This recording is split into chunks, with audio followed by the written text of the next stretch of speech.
Okay, this is the third of the ecology videos. This one is going to be covering chapter 41, community ecology. There's some vocab in here that is stuff that you've learned about in regular biology before, but really important kind of expectation is that you understand when we're talking about these terms, or these terms might be used in a prompt and a question. So niche is the role that a species plays in the community. That would be every way that it touches and interacts with any of the both biotic or abiotic things that are in the world around it. I think that just went too far. I think that did 2 clicks. Oh, no, it didn't. I thought maybe it would do habitat. Okay, so when we're talking about community ecology, we're going to be talking about interactions between 2 different species. So some of these interactions are going to be things like mutualism and parasitism, like those symbiotic interactions. Competition, predation, herbivory, those are all things that are going to be interactions between multiple species. So we're going to first of all here take a look at competition. Now I'm going to describe competition as being a minus-minus interaction. What that means is that neither species is benefiting from this interaction. Both species would be better off if the other one wasn't around. Okay, so they're negatively impacting each other. All right, so when we're looking at the niche of an organism, the niche of an organism can be broken down into its fundamental niche or its realized niche. All right, so if we take a look at these 2 different species of barnacles, okay, so these barnacles, they live on the rocks in the intertidal zone, so this would be where the water is at low tide, and this is where the water is at high tide. And here we're looking at 2 different species. The fundamental niche is the area that it is capable of living. Okay, so the brown species, I don't even know how to say that. That species is capable of living in the entire intertidal zone. However, the balanus species can only live in the bottom 2/3, so it can't handle being out of the water for quite as long as the brown species can. However, when there's competition, so in this area here, in this area here, where the fundamental niches overlap, there would be competition between the 2 species. According to Gauss's law, no 2 species with the same niche requirements can occupy the same place at the same time. They don't share. One will always drive the other one to extinction in that area. Okay, and so then what that leads to is a realized niche, a niche that is actually, when you put everything all together with the interactions between the other species that are present, what you're left with. So the realized niche for the balanus species is the same as its fundamental niche because it is the superior competitor in this particular instance. It can outcompete the brown species. So the brown species then is left with, for its realized niche, only a portion of its fundamental niche. It's just left with the portion, the area that balanus couldn't be living. So that is Gauss's law. The 2 different species have undergone competition, and one species has driven the other one to extinction within a particular habitat, which would be this bottom 2/3 of the rocky intertidal zone. What can happen then as a result of this competitive exclusion is that you can end up with resource partitioning and character displacement. So this is taking a look here at some of the finches on the Galapagos Islands. So if we take a look at on Los Hermanos Island here, we have Fulginosa can live, and the beak depth is on the x-axis. So beak depth would be basically, here's the measurement for it, that's the height of the beak. Excuse me, and then we're looking at the percentage of the population with each of those different beak depths. So on Los Hermanos Island, that's what we're looking at for the Fulginosa. Daphne Island doesn't have any Fulginosa, it only has Fortis. It's a different species. And so you can see, once again, the beak depths. And on average, those are slightly larger in the beak than the Fulginosas are. Now on these 2 islands, Santa Maria and San Cristobal, both species are present. And so they're in competition with one another for food. All right, and bigger beaked birds tend to be able to eat larger seeds than smaller beaked birds. These smaller beaked birds, they do well on grasses, grass seeds, whereas these do better on things that are more like nuts. Okay, so what ends up happening when they're together is if we were to take these two populations as is and put them together, one of them, they can't both be working on, say, the grass seeds.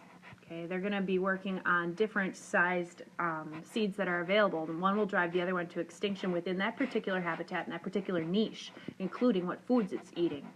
So the slightly larger beaked fortis ends up having a better opportunity to eat the larger seeds. And the larger beaked fortis, they do better on the larger seeds. They have more babies. And so over time, you actually see a shift in the average beak size. The fortis on Santa Maria and San Cristobal have bigger beaks than the fortis do on Daphne because of the lack of competition with the Fulginosa. Fulginosa shifts in the opposite direction. Fulginosa becomes a specialist on grass seeds, and their average beak size is actually smaller than the average on Los Hermanos. So what you've looked at there then is that these guys here are eating big seeds. Okay, they're eating the nuts. These guys here are specializing on the grass seeds. They're eating the smaller seeds. That is resource partitioning. It is not friendly. It is not like they're sharing. They didn't sit down and make a decision and say, hey, you can have these and I'll eat these and it'll all be good. It's just what ended up happening due to this competition.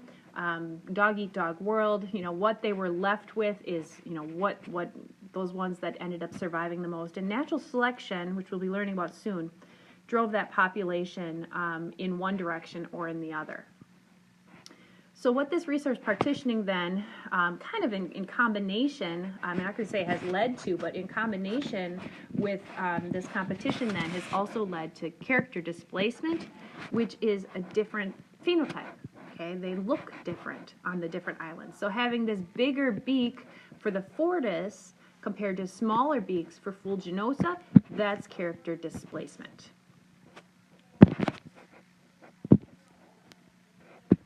So these are just the words that kind of just went through what I just covered with you. The ones that avoid competition are at an advantage. So the biggest beaked fortists and the smallest beaked Fulginosas, if they're at an advantage, that then can lead to microevolution. So the population size can change because those would be the advantaged ones are going to have more babies. So the population will then end up changing over time. Move to the next. Okay, this is just a quick mention. Interaction type chart. You have this chart in your reading guide. On page 848 through 850, there's information on all of those various different types of interactions. They're all in all not really that difficult to understand. It's not really that difficult to understand, like, say, parasitism. You just need to sit down, you need to read it. And it is pretty important that you do this. Last year, there was an FRQ that included these things. And I think there was one 2 years ago as well. So asking about these types of interactions between different species is something that the College Board does like to do. It's something that you're going to run into on this test for sure. So make sure that you go through that. I'm not going to take the time in a video to do that because, as I said, it's not the most difficult material. It's just something you need to remind yourself about. You learned all of these in regular bio as well. You learned about commensalism, predation, mutualism, maybe have to brush off herbivory and stuff, but it's not a difficult concept. Okay. All right, species richness versus species diversity. All right, so we're getting there in this section. I just got to get my page cut up here. Hang on.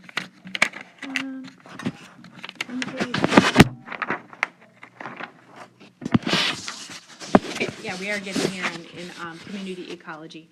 Species richness versus species diversity. All right, so there's a tiny little difference between these. All in all, they're both about species that are in an area and having many different species. So if we're looking at, say, a cornfield and a woodsy area the same size, we could look at and describe both the species richness and species diversity. They might not be the same type of measure. Okay, so let's take a look at these two different communities here. All right, so, oh gosh, it doesn't have it indicated. Okay, go back. So, both of these communities have 4 different species present. Okay, so that means that they have equal species richness. So the richness is just count. It's the number of species that are present. Both of these communities have 1, 2, 3, 4 species present. Okay, there's 4 different species. It's the same. So both of these are equal in species richness. However, the other thing that is a part of biodiversity, looking at numbers of species in the area and kind of a balance in nature, the other part is relative abundance. And relative abundance is going to go with species diversity. So relative abundance is looking at how many of each type are there. So the community number 1 has a pretty equal distribution of the 4 different species that are present. Actually, it is equal in that diagram. So that particular community has a lot more overall biodiversity than community number 2. Even though all 4 species are present, it's predominantly just species A that's around in that particular area. So your relative abundance is off in that particular population, and so it would be considered to have lower biodiversity. Okay. One thing to notice about species richness, kind of an interesting idea, and I think you guys can think about this, species richness does tend to increase as you move toward the equator from both of the poles. And this value, this map kind of gives an idea for species richness. Some of the reasonings, now if I was having you guys do this in class, we would sit down, we'd think about why that might be. Some of the reasonings for that might be things like the amount of energy that's going into the producers in those different areas. So if you're dealing with Canada right now in the winter time, there's not a whole lot of primary production going on, which means there's not a lot of plant growth going on. If you don't have a lot of plants, then you can't provide food for the herbivores. Then you can't provide food for the next layers and so on. However, in places in the world where you have growing season all year round, you have more primary productivity. And so there's more energy going in to those very lower trophic levels, so you can support more trophic levels on top of that. Okay, so that's part of it. Another part is that things that are ectotherms, the old term would be cold-blooded, they really, really don't do very well in cold environments because their body temperature is related to the environment that they're around in. So something like a frog is not going to do very well with its body temperature being cold all the time. Think about what happens to enzymes when it's cold. So that would be a bad environment for a frog to live. Whereas some warm places, like in the rainforest, those are going to be a great place for many, many different species of frogs to be living. So those are just a couple of the ideas that are supported here.